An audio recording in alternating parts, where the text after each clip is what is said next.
Hello viewers, welcome to wrestle Bangla BD. আজকে Monday night Raw এপিসোডটা actually epic ছিল। কেন? খুবই অদ্ভুত জিনিস একটা র্যান্ডম শোতে হয়েছে। ব্রিস্টিড কার্নেট Brock Lesnar is officially back after 1 month retirement. এই রিটায়ারমেন্ট নিয়ে অনেক কিছু বলার আছে। মানডে নাইট রতে হয়েছে কি সেটা একটু রিয়েক্ট করে নেই, আর আপডেটস এর ভিডিওতে অনেক কিছু বলবো, বাট এখন একটু আপনাদের সাথে ডিসকাশন করে নেই। আর আসলে এমনটা কেন হয়েছে আপনারা যারা জানেন না, আপনাদের কনটেক্সট দিয়ে নেই।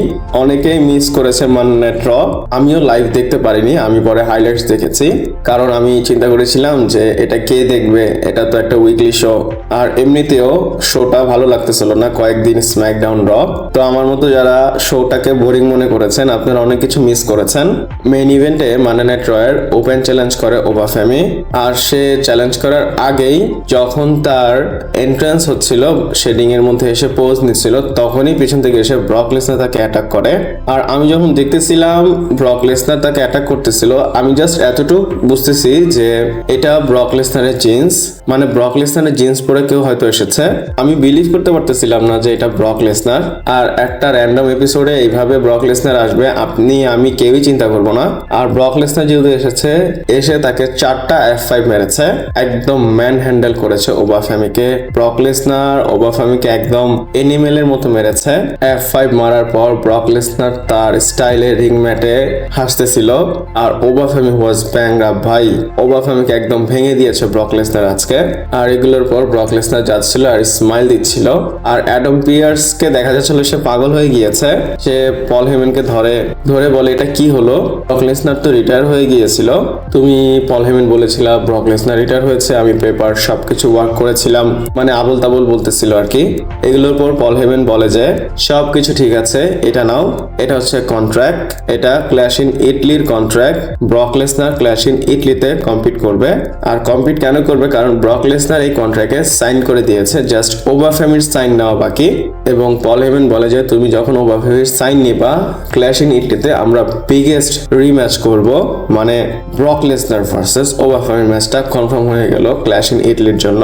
দেখেন ব্রক লেসনার শুধু রিটার্ন করেনি, সে রিটার্ন করে ক্ল্যাশ ইন ইটলিকে ম্যাসিভ বানিয়ে দিয়েছে। আর সে যে ম্যাচ করবে বা সে যে এসেছে, এটা নিয়ে কিন্তু অনেক কথা আছে, কারণ সে রিটায়ার হয়ে গিয়েছিল, সে একদম অথেন্টিক ক্রাইম, সে কান্না করেছিল, সে তার বুটস খুলেছিল, ইমোশনাল মোমেন্ট আমাদের দিয়েছে, মানে সব হয়েছে। সবকিছুর পরেও সে কিভাবে রিটার্ন করলো, আর সে 1 মাসের মধ্যে এসেছে। দেখেন 19 এপ্রিল, মানে 20 এপ্রিলে সে রিটায়ার করলো, আজকে 19 মে, সবকিছু মিলে সে 1 মাসের মধ্যে রিটার্ন করলো রিটায়ার হওয়ার পর। আর এটা কেন হয়েছে? ডাব্লিউডাব্লিউ কি বুঝে গিয়েছিল যে এই জিনিসটা ওয়ার্ক করতেছিল না? আর আমার প্রশ্ন হচ্ছে, ব্রক লেসনার যে রিটায়ার হয়েছিল ফার্স্ট প্লেসে, সেটা কি সে মন থেকে হয়েছিল, নাকি ডাব্লিউডাব্লিউ এটা একটা স্টোরি লাইনের পার্ট বানিয়েছিল? আমি বুঝতেছি না, কারণ ব্রক লেসনার যে কান্না করবে এটা তো ফেক ছিল না, আর সে যেভাবে বুটস খুলতেছিল সেটাও ফেক ছিল না। ডাব্লিউডাব্লিউ যদি এটা প্ল্যানও করে রাখে, এইভাবে তো ব্রক লেসনার কান্না করবে না। আপনারা যদি ওই মোমেন্টটা গিয়ে দেখেন বা ভিডিওটা দেখেন, আপনাদের একদম রিয়েল মনে হবে। আমার মনে হয় ব্রক লেসনার যে এই মোমেন্টটা করেছে সেটা রিয়েল ছিল, এবং পরবর্তীতে গিয়ে ট্রিপল এইচ বা ডাব্লিউডাব্লিউ এই প্ল্যানটা করেছে যে ব্রক লেসনারকে আমরা এইভাবে রিটার্ন করাবো। আর অবশ্যই এখানে ব্রক লেসনারকে একটা নতুন ডিল দিয়েছে তারা। আর এখন আমি কথা বলবো, যদি এদের ম্যাচটা হয় ক্ল্যাশ ইন ইটলিতে, কার জেতা উচিত, কার হারা উচিত? I think there is no chance Obafemi এখানে জিতবে। এক কথায় no chance in hell. Vince ম্যাকম্যানের থিম সং এর প্রথম লাইনটা বললাম। আর ব্রক লেসনার যেহেতু এসেছে, ব্রক লেসনারকে কোনোভাবেই সামারস্ল্যাম পর্যন্ত কেউ হারাতে পারবে না, এবং সে সামারস্ল্যাম পর্যন্ত কোথাও যাবে না। সে যদি সামারস্ল্যামে রিটায়ার হয়ে যায়, অ্যাক্টিভলি আজকে থেকে সামারস্ল্যাম পর্যন্ত ডাব্লিউডাব্লিউ তে অ্যাপিয়ার হবে, কাজ করবে। সামারস্ল্যামে যদি সে ম্যাচ করে, সে তার হোম টাউনে গুন্থারের সাথে তার রিটায়ারমেন্ট ম্যাচ করবে। এখানে আমার একটা প্রশ্ন আছে, তাকে যে রিটার্ন করানো হলো এটা কি নেসেসারি ছিল? যতটুকু আমরা আপনারা জানি, ব্রক লেসনার তার নিজের টার্মসে রিটায়ার হয়েছিল রেসেলমেনিয়াতে। কিন্তু একটাবার চিন্তা করেন, ব্রক লেসনার যদি গুন্থারের হাতেই রিটায়ার হয় এবং সামার স্ল্যামে, তাহলে এটা কি ঠিক হবে? অথবা এমনও হতে পারে আমরা একটু বেশি চিন্তা করতেছি ব্রক লেসনারকে নিয়ে, এমনও হতে পারে ব্রক লেসনার সামার স্ল্যামে রিটায়ারই হবে না। যদি ডাব্লিউডাব্লিউর সাথে ব্রক লেসনারের নতুন ডিল সাইন হয় এবং ডাব্লিউডাব্লিউ একটা নতুন অপরচুনিটি পায়, তাহলে এটা তারা নেক্সট রেসেলমেনিয়া পর্যন্ত নিয়ে যাবে, মানে ব্রক লেসনারকে নিয়ে যাবে। আর নেক্সট রেসেলমেনিয়া হচ্ছে সৌদি আরবিয়া থেকে হবে। এবং অনেক সময় ধরে রিপোর্ট আসতেছিল ব্রক লেসনার সামার স্ল্যামে রিটায়ার না হলে আরো কিছু সময় পর রেসলমেনিয়াতে রিটায়ার হবে, আর সেই রিপোর্টটা আমরা মনে করেছিলাম এই রেসলমেনিয়া, তাই ওইটা নিয়ে আমি আর আপনাদের সাথে ডিসকাস করিনি। আর সৌদির লোকেরা লেসনারকে অবশ্যই চাবে, সৌদির রেসলমেনিয়া তো গ্রেটেস্ট রেসলমেনিয়া করতে হবে, তারা তো বড় বড় সুপারস্টারদেরই চাবে। আর আপনারা না জানলে বলে দেই, ব্রক লেসনার টাকার জন্য কাজ করে, ব্রক লেসনারকে ওইভাবে টাকা দেওয়া হবে, ব্রক লেসনার ওইভাবেই রেসলমেনিয়াতে ম্যাচ করবে। এক কথায় এমন হতে পারে ব্রক লেসনার সামার স্ল্যামে রিটায়ারই হবে না, এটা পসিবল। আপনারা হয়তো আমার কথা শুনে বলতে পারেন যে আমি অদ্ভুত কথা বলতেছি, না এটা পসিবল। আর যদি এটা হয়ে যায় ভাই, ব্রক লেসনারের ফ্যানদের জন্য খুবই গুড নিউজ, পার্সোনালি আমার জন্য। আর এখন সে যে রিটার্ন করেছে এটাও তো বড় একটা গুড নিউজ। সামার স্ল্যাম হতে বেশি দূর নেই, জুন জুলাই আগস্ট এই 3 মাস পরই সামার স্ল্যাম হবে। আই গেস ডাব্লিউডাব্লিউ খুব ভালো একটা প্লেসে আছে ব্রক লেসনারকে নিয়ে। আর দেখেন সাইলেন্টলি হাইপ হয়ে গেল মানডে নাইট রতে ব্রক লেসনার আসার পর। আমরা মানডে নাইট র দেখতে এখন আগে থেকে বেশি আগ্রহী হব। নেক্সট মানডে নাইট রতে কি হবে সেটার জন্য আমরা ওয়েট করব। আবার ক্ল্যাশ ইন ইটলির জন্য যতটুকু হাইপ ছিল তার থেকে বেশি বাড়িয়ে দিল ব্রক লেসনার। আমি বলবো এইভাবে উইকলি শোকে হাইপ করা উচিত, আর এইভাবেই উইকলি শো রিলিভেন্ট হয়। এরকম না করলে ভাই আসলে দেখতে মনে চায় না। ভাই অনেকের মিস হয়েছে এই মানডে নাইট রটা, ইভেন আমারও হয়েছিল। আমি বলবো 50% লোক এই মানডে নাইট র মিস করেছিল, পরবর্তীতে গিয়ে নেটফ্লিক্সে গিয়ে হাইলাইটস দেখেছে পুরা 2-2.5 ঘন্টা।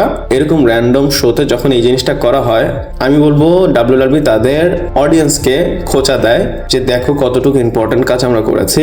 এই খোঁচাকে তারা আবার চলে আসে র দেখার জন্য, স্ম্যাকডাউন দেখার জন্য। এছাড়াও মানডে নাইট রতে জেকাব ফাটু ভার্সেস রোমান রেন্সের ম্যাচটা অফিসিয়াল হয়ে গিয়েছে। রোমান জেকাব মানডে নাইট রটাকে স্টার্টিং করে, উসুসদের নিয়ে সে অ্যাটাক করে, উসুসরা তাকে টনগান গ্রিপে আটকিয়ে দেয়। তারপর রোমান রেন্স আসে, সুপারম্যান পাঞ্চ মারে, সুপার কিক মারে জেউসো, মানে এক কথায় 3টা লোক মিলে জেকাব ফাটুকে মারে। ইভেন পিছন থেকে জেউসো একটা স্টিল চেয়ার দিয়ে অ্যাটাকও করেছিল তাকে। আর আজকে আমি একটা কথা বলি, ব্লাড লাইন আজকে জেকাব ফাটুকে কুকুর বলবো না, কুত্তার মতো মেরেছে। রিং রোপসে ফাঁসিয়ে যেভাবে মেরেছে ভাই, আপনারা একটু গিয়ে দেখবেন। প্রথমে মারতেছিল, কিছুই হচ্ছিল না, জানি না তার মধ্যে কি এভেল ঢুকেছিল। তারপরে গিয়ে 3জন মিলে যখন ভালো মতো বাজিয়েছে, তখন গিয়ে জেকাব ফাটুর অবস্থা খারাপ হয়েছে। Multiple Superman punches, multiple Superman kick, even একটা ভয়ঙ্কর স্পেয়ার মেরেছে রোমান রেন্স জেকাব ফাটুকে। সরি, আজকে জেউসও একটা স্পেয়ার মেরেছে, আর আজকের স্পেয়ারটা আমার খুব নেসেসারি লেগেছে, কারণ এর আগে এইভাবে স্পেয়ার কখনোই জেউসো মারেনি কাউকে। আর অনেক দিন পর ফাইনালি জেকাব ফাটুকে মেরে রোমান রেন্স আপার হ্যান্ড পেয়েছে। কিন্তু এখানে প্রশ্ন, আমরা রোমান রেন্সকে একা বলতে পারি না, সে আপার হ্যান্ড পেয়েছে, যে জিমির সাহায্য নিয়ে রোমান রেন্স আপার হ্যান্ড পেয়েছে। আর এদের ম্যাচটা কিন্তু ট্রাভেল কমব্যাট ম্যাচ হবে। জেকাব ফাটু রোমান রেন্সকে ট্রাভেল কমব্যাট ম্যাচের জন্য চ্যালেঞ্জ করেছিল আজকে, আর এই ম্যাচটা অফিসিয়াল হয়ে গিয়েছে। আবারও বললাম, এরকম ট্রাভেল কমব্যাট ম্যাচ 2-3 বার হয়েছিল, প্রথমে জেউসোর এগেনস্টে, তারপর সোলো সিকিউর, আর এখন জেকাব ফাটুর এগেনস্টে হবে। তো মানডে নাইট রয়ের এই 2টা সেগমেন্ট আমার ভালো লেগেছে।